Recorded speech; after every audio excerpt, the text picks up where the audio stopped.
Hello and welcome back to my channel, students. So today's our topic is what is complex sentence, what is simple sentence, and what is compound sentence. Besides that, I also going to explain what is mean by complex compound sentence. Okay, तो ये सारी बातें जानने से पहले हमें छोटे छोटे टर्मोलॉजीज जो है वो जाननी ज़रूरी है. जैसे क्लॉज का मीनिंग क्या होता है. ओके, तो क्लॉज जो है a group of words that include a subject and a verb. ऐसा एक सेंटेंस जिसके अंदर सब्जेक्ट भी हो वर्ब भी हो. Okay, it's a part of sentence basically. तो इसके अलावा इसके जो है दो पार्ट्स हैं. जैसे एक एग्जांपल, जैसे शी वॉक्स स्लोली, और इसके दो टाइप्स हैं. मेनली क्लॉज के दो टाइप्स हैं, और ये सारी चीज़ें जो है ना आगे के लिए बहुत इम्पोर्टेंट हैं, जो आगे मैं एक्सप्लेन करने वाली हूँ उसके लिए. इसलिए छोटे छोटे वर्ड्स जानने ज़रूरी है. तो दो टाइप्स कौन से हैं देख लेते हैं. तो फर्स्ट है डिपेंडेंट क्लॉज, सेकेंड वन है इंडिपेंडेंट क्लॉज. डिपेंडेंट क्या होता है, इंडिपेंडेंट क्या होता है. डिपेंडेंट माना किसी के ऊपर आधार लिया हुआ. इंडिपेंडेंट माना उसको किसी की ज़रूरत नहीं है. तो डिपेंडेंट क्लॉज क्या है, इसके अंदर सब्जेक्ट और वर्ब आ भी सकते हैं, नहीं भी आ सकते, लेकिन ये कोई सेंस नहीं बनता उस सेंटेंस के अंदर. ये इनकम्प्लीट सेंटेंस है. जैसे after he finished his school.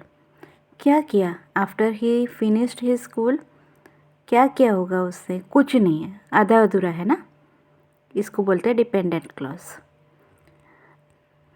Independent clause क्या होता है, तो इसके अंदर सब्जेक्ट प्रेडिकेट सब कुछ होता है, और ये बेसिकली कंप्लीट सेंटेंस होता है जिसके अंदर सेंस बन रहा है, जिसके अंदर जो पूरा सेंटेंस है, मतलब पूरा मीनिंग निकल रहा है जिसका, उसको बोला जाता है इंडिपेंडेंट क्लॉज.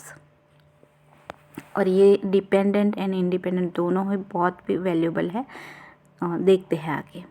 ठीक, तो इंडिपेंडेंट क्लॉज के एग्जांपल्स हैं. I enjoy sitting by the fireplace and reading.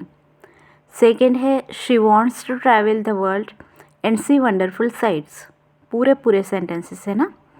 I enjoy sitting by the fireplace and reading. मुझे फायर प्लेस के बाजू में बैठ के पढ़ाई करना बहुत अच्छा लगता है, मैं एन्जॉय करती हूँ. She wants to travel the world and see wonderful sights. Okay, next है complex sentence. What is mean by complex sentence. इसका क्लॉज के साथ क्या रिलेशन है देखते हैं अपन. ठीक, चलिए. कॉम्प्लेक्स सेंटेंस ऐसा सेंटेंस है जिसके अंदर sentence with an independent clause and at least one dependent clause is there.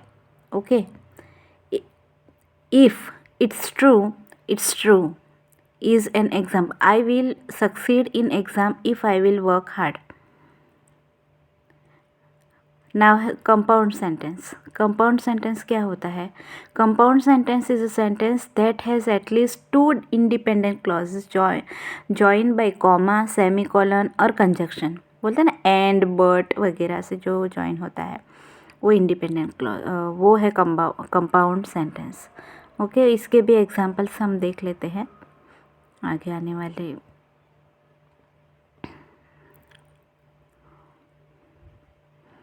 इसका एग्जांपल देखो. This house is too expensive and that house is too small. And से जोड़ा गया है, राइट. समझ में आ गया ना, ये कौन सा सेंटेंस होगा, कंपाउंड सेंटेंस होगा. ओके, इसके अलावा आगे देखते हैं. दूसरे एग्जांपल्स हैं. She did not cheat on the test for it was the wrong things to do. For आया, टेस्ट के बाद कॉमा है. I really need to go to work but I am too sick to drive. But आया ना. I am counting my calories yet I really want dessert. Yet he ran out of money so he had to stop playing poker. दो sentence को जोड़ने के लिए बीच में conjunction वगैरह डाला गया है. समझ में आई बात. ओके, आगे देखते हैं. आगे है compound complex sentence. Compound complex sentence, इसका मीनिंग क्या होता है? तो compound complex sentence combine the structure of both compound and complex. It contain two or more independent clause and one or more dependent clause, दोनों का mix. इसके examples देख लेते हैं अपन। एग्जाम्पल है, even though Sam was exhausted he went to the gym and lifted weight for an hour. Then he went home and cooked dinner. है ना, even though आ गया, फिर then भी आ गया, right? The dog started barking, so the cat ran away and I could not keep up, so I stopped. कितने सारे independent clause है यहाँ पे।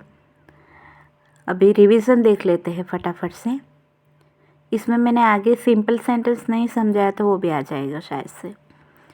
Simple sentence one independent clause होगा उसके अंदर, ठीक है। Simple sentence has one independent clause, ये मैंने नहीं समझाया लेकिन अभी समझ लो। फिर उसके बाद compound sentence has two independent clause joined by coordinating conjunction like for, and, nor, but, or, yet, so, etc. Conjunctive adverb, adverb भी होगा, हावेवर, देयरफॉर वगैरह वगैरह, ओके। फिर सेमी कॉलन भी होगा, तो समझ जाना कंपाउंड सेंटेंस है। लास्ट वाला कौन सा है? कॉम्प्लेक्स सेंटेंस, देख लेते हैं लास्ट वाला। Complex sentence has one dependent clause headed by subordinating conjunction or a relative pronoun joined to an independent clause.